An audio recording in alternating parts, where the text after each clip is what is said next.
Telangana CM Revanth Reddy, deputy CM Bhatti Vikramarka, Congress party వ్యవహారాల incharge Deepa Das Munshi ఇవాళ ఢిల్లీ వెళ్లనున్నారు. రాష్ట్రంలో మిగిలిన 4 లోక్సభ స్థానాల అభ్యర్థులపై ఎంపికపై అధిష్టానంతో చర్చిస్తారు. 2 రోజులుగా నియోజకవర్గాల నాయకుల అభిప్రాయాలను స్క్రీనింగ్ కమిటీ తీసుకుంది. ఇప్పటికే 13 స్థానాలకు అభ్యర్థులను ప్రకటించారు. వరంగల్, ఖమ్మం, కరీంనగర్ పెండింగ్లో పెట్టారు. వాటిపై చర్చించి నిర్ణయం తీసుకునే అవకాశం ఉంది. రేపటితో ఈ స్థానాల్లో పోటీ చేసే అభ్యర్థులెవరో స్పష్టత వచ్చే అవకాశం ఉంది.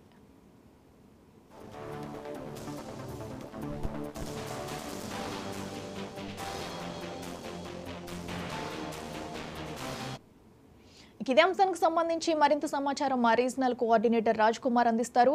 రాజ్ కుమార్, చెప్పండి, మిగిలిన లోక్సభ స్థానాల్లో అభ్యర్థుల ప్రకటనకే ఈరోజు సీఎం రేవంత్ రెడ్డి ఢిల్లీ వెళ్లనున్నట్టు తెలుస్తుంది. దీనికి సంబంధించిన డీటెయిల్స్ ఏంటి?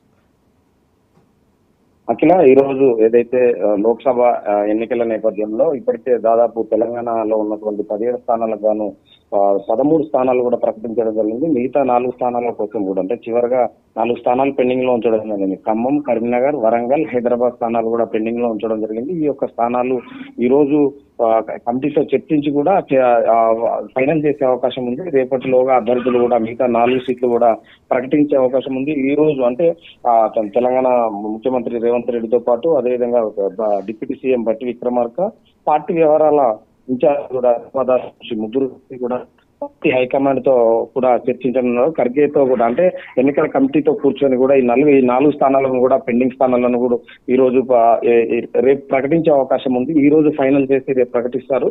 దాదాపు ఈ యొక్క లోక్సభ ఎన్నికల నేపథ్యంలో, అంటే వ్యవహారాలకు సంబంధించి గెలిపే లక్ష్యంగా కూడా ఇప్పటికే అభ్యర్థులను ప్రకటించడం జరిగింది. మిగతా స్థానాలను కూడా రేపు ప్రకటించే అవకాశం ఉంది. Right Raj Kumar, thank you.